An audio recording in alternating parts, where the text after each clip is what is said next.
আল্লাহ তাআলা বলছেন, তোমরা আমার কানুনকে, বিধি বিধানকে 20টা মানবে আর 20টা মানবে না।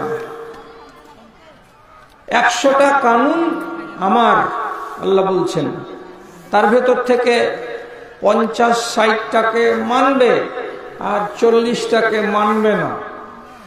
এইরকম করে তোমরা নিজেদেরকে মুমিন বানাতে চাইছো? এইরকম করে তোমরা আমার ফরমাবরদার বান্দা হতে চাইছো? এইভাবে কিছু ধরবে আর কিছু ছেড়ে দিবে, আর দেওয়ার পরে তুমি নিজেকে বলবে মুমিন। এভাবে মুমিন হয় না। কি হয়? আল্লাহ তাআলা বলছেন, যারা এইরকম করে জীবন কাটায় যে আল্লাহর কিছু আইনকে মানবে আর কিছু আইনকে মানবে না, এইরকম করে যাদের জীবন কাটে সে সমস্ত মানুষগুলো আল্লাহ তাআলা বলছেন আমার নজরে পিয়ারা নয়। অতএব এই মানুষগুলো তাহলে কি হবে? তখন আল্লাহ তাআলা কোরআন মাজিদের ভেতরে বলছেন, এদের দুরকমের ব্যবস্থা। এক, যতদিন দুনিয়াতে বেঁচে থাকবে এই দদিল বান্দা কালেমা চোর এই মুসলমানগুলো দুনিয়াতে যতদিন বাঁচবে ইজ্জত নিয়ে বাঁচবে না, সম্মান নিয়ে বাঁচবে না, বুক উঁচা করে বাঁচবে না, চোখ ওপর দিকে তাকিয়ে বাঁচবে না, হিম্মত নিয়ে সাহস নিয়ে বাঁচবে না, জালিল হয়ে লাঞ্ছিত হয়ে ভিজা ছাগলের মতো জড়সড় হয়ে ভয়ে কাতর হয়ে জিন্দগিতে বাঁচবে। আর তারপরে কিয়ামতের দিন মরে হাসরের মাঠে আল্লাহ তাআলাকে বলবে, আল্লাহ দুনিয়াতে খুব জিল্লতির জিন্দগি কাটিয়ে এসেছি, ওখানে আমাদের ইজ্জত ছিল না, আমরা মাথা উঁচু করে টিকতে পারিনি, আমরা খুব চাকির তলে জাতার তলে আমরা ছিলাম, অল্পতে আমাদেরকে পিষে ছিলা না কিছু ধরে আর কিছু ছেড়ে তোমরা মুসলমান ছিলা, এটা তো আমার জানা আছে। সুতরাং যারা এই আধা ইমানদার মানুষ, যারা দুগলা মুসলমান, তারা দুনিয়াতে ঝাঁটাই খাবে। মরার পরে আমার কাছে এসেছো ইজ্জত চাইছ, এখানে ইজ্জত নাই। কি আছে? আল্লাহ বলছেন কাজ হবে, সে কাজও করেছেন। দুই রকমেরই কাজ করে আপনি কবরে গেছেন আর কবর থেকে উঠে হাসরের মাঠে গেছেন, তা আল্লাহ বলছেন লাল ঘরেই যা। দুটো রাস্তা ছাড়া আল্লাহ তাআলার কাছে 3 নম্বর রাস্তা নাই, মিক্সচার নাই। কোরআনে আল্লাহ তাআলা বলে দিয়েছেন, এই দেখো আমার কোরআন তোমার সামনে থাকলো, এটা হালাল, এটা হারাম, এটা জায়েজ, এটা না জায়েজ, এটা করো, এটা করিও না, এটা ধরো, এটা ধরিও না, সব বলে দিলেন আল্লাহ তাআলা। আর দেওয়ার পরে শেষে কি বলছেন? ফামান শাআ ফালইউমিন ওয়া মান শাআ ফালইয়াকফুর। যতটি কথা ভালো ছিল তাও বলে দিলাম, যতটি কথা মন্দ তোমার জন্য তাও বলে দিলাম। এবার ভালোটিকেও জানলে আর মন্দটিকেও জানলে, জানার পরে তুমি এবার বাছাই করো। তুমি যদি ভালোটিকে গ্রহণ করো তো ইমানদার, আর ভালোটিকে ছেড়ে দিয়ে যদি মন্দটিকে ধরো তাহলে তুমি হবে বেঈমান, বেদিন, শয়তান। এবার আল্লাহ তাআলা বলছেন রাস্তা হলো 2টা, হয় মুমিন হয়ে বাঁচো, না হয় কাফের হয়ে বাঁচো। হয় মুমিন না হয় কাফের। আর দুমুখ হয়ে যদি বাঁচো তাহলে পরে দুনিয়াতে জিল্লতি, আখেরাতেও জিল্লতি, সুখ নাই কোনো জায়গায়। ইজ্জত সব মাটি হয়ে গেল, ইজ্জত সব মাটি হয়ে গেল। নত হলো মমশির, যারা ছিল চিরমোদের গোলাম আজ তারাই হয়েছে মহান বীর। তোমায় ভুলেছি, কোরআন ছেড়েছি, তোমায় ভুলেছি, কোরআন ছেড়েছি, তাই বুঝি অপমান। তোমার দুনিয়ায় দুশ্মন লীলা, চেয়ে দেখো রহমান। কাফেরের হাতে নিধন হতেছে, কি করে মুসলমান গো, কি করে মুসলমান। আজ ইজ্জতের চেয়ারখানা আমাদের কাছ থেকে লাথি মেরে কেড়ে নিয়েছে যারা আমাদের চাকর ছিল তারা, আর আমরা ছিলাম মালিক।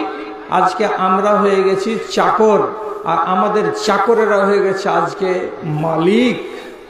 ভারতকে কতদিন শাসন করেছেন মুসলমানেরা জানা আছে? মাত্র 750 বছর। 750 বছর ভারতবর্ষকে শাসন করা জাত কে? তো মুসলমান। আর আজ এই মুসলমান যদি ট্রেনে নামাজ শুরু করে তো হিম্মত আছে উত্তরপ্রদেশের ট্রেনে চড়ে যদি তুমি প্ল্যাটফর্মে খালি নামাজে দাঁড়িয়েছ, পুলিশ এসে তোমার পাছাকে পিটিয়ে লাল করে দিয়ে বলবে এটা কি তোর বাপের জায়গা, এখানে নামাজ শুরু করেছিস মানে? মসজিদে নামাজ পড়ো, তাছাড়া রোডে ঈদের দিন ভিড় হতে গেলে, জুমার দিন ভিড় হতে গেলে এক বান্দাকে যদি দেখি মসজিদের বাইরে, পিটিয়ে লাল করে দেওয়া যাবে। ওইটাই তো ভারত। ট্রেনে বাসে চলছেন আপনি, তো আপনি কথা একটু চেড়ে কাউকে বলতে পারছেন না, কাউকে বলতে পারছেন না। কেন? বলতে গেলেই খাপিয়ে খাবে, একদম আপনার গলাকে ধরে নিবে। ভারত তো আমাদের, তোদের ভাগে তো দিয়ে দিয়েছি পাকিস্তান, এখানে আছিস কেন? অথচ জন্মেছি ভারতের মাটিতে, আজাদ করেছি ভারতবর্ষকে রক্ত দিয়ে, মরবো ভারতবর্ষের মাটিতে। আমি একজন ভারতীয় এবং মরবো তো ভারতীয় হয়ে। সে যে যতই কিছু করবে করুক, এ কথাটা আমি জোর গলাতে বলছি, কিন্তু ময়দানে গিয়ে বলতে পারি না। কেন? আমি নিজেই তো 2 নম্বর। আমি 2 নম্বর কেন? আমি 2 নম্বর কেন হবে? 1 নম্বর। কসম আল্লাহ, এই মাটিহারির মানুষ সবকটি মনে রাখবেন। আমি বলছি আপনাকে সাল 1906 সালে বালুরঘাট শহরের বাস স্ট্যান্ডে একটা ছেলে মরা অবস্থাতে বেঞ্চে হিলাম দিয়ে বসে আছে, দম চলে গেছে। সকালবেলায় কর্তৃপক্ষ এসে দেখলো যে ছেলেটা মরা। লোকেরা বলছে ওখানে তো মুসলমান 100টার ভেতরে 2টা, বাকি তো সব হিন্দু সোসাইটির লোক। এই জায়গাতে ছেলেটা যে মরে গেছে, এটা মুসলমান না হিন্দু ছেলে? সন্দেহ হলো, পকেটে হাত দিল, একটা কাগজ বের হলো, ওতে লেখা আছে ছোট্ট করে, বাবলু সরকার, মুর্শিদাবাদ। চেহারাতে দাড়ি নাই, মোজগুলো বড় বড়, ফুল প্যান্ট পরে আছে, হাওয়াই শার্ট পরে আছে, এবং ওর ফুল প্যান্টের নিচু পকেটে 6-7টা বিড়ি আর দেশলাই আছে। 7-5 ভাবার পরে ফয়সালা হলো এটা আমাদেরই জাত। আমাদের মানে কি? এটা হিন্দুর বাচ্চা, চলো শ্মশানে নিয়ে যাই। লাওয়ারিস লাশকে শ্মশানে নিয়ে গেল ওইখানকার এক সমিতি, আর শ্মশানে নিয়ে গিয়ে যখন নাঙ্গা করে ওকে চড়াচ্ছে চিতার উপরে, আর ফুল প্যান্টকে খুলে দিচ্ছে, তখন বোঝা যাচ্ছে যে এটা হিন্দু নয়, এটা মুসলমান। তাহলে আপনার ইসলাম কোন জায়গাতে গিয়ে আটকা পড়েছে? কাপড়ের তলায়। আজ আপনি বাহিরে এমন কিছু দেখাতে পাচ্ছেন না যে আপনাকে দেখে কেউ বলবে যে এই লোকটা মুসলমান। আমি নিজেকে প্রমাণ করতে পারছি না যে আমি মুসলমান, তাহলে আমাকে কাপড় উঠিয়ে এবার লোককে দেখাতে হবে, এই দেখ তোর বিশ্বাস হয় না আমি মুসলমান কিনা। এটাই কি নিয়ম? হাজারোটা মোড়ে এইরকম মোড়গুলো সব জায়গাতে আছে।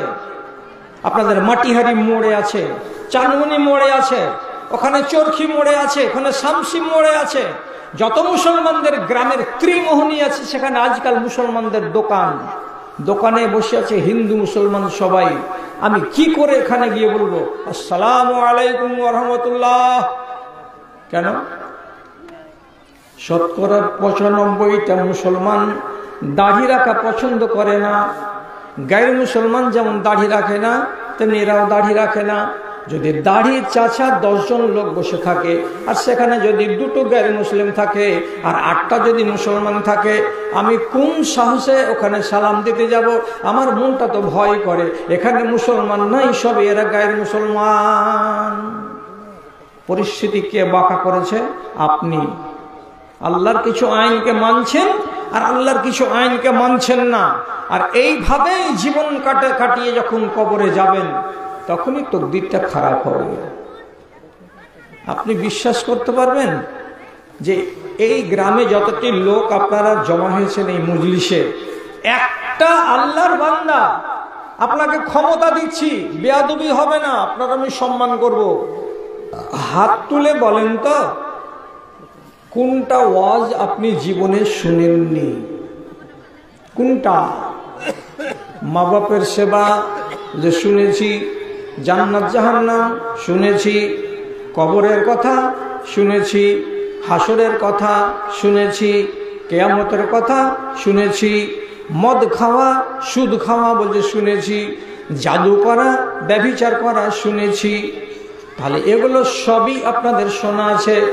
মায়েদেরকে জিজ্ঞেস করে বলুন তো, পর পুরুষের সাথে কথা বলা এটা হারাম, শুনেছো না শোনো নাই? বলে হ্যাঁ শুনেছি। পর পুরুষের গায়ে গা লাগা হারাম, এটা শুনেছো না শুনে নাই? বলে শুনেছি।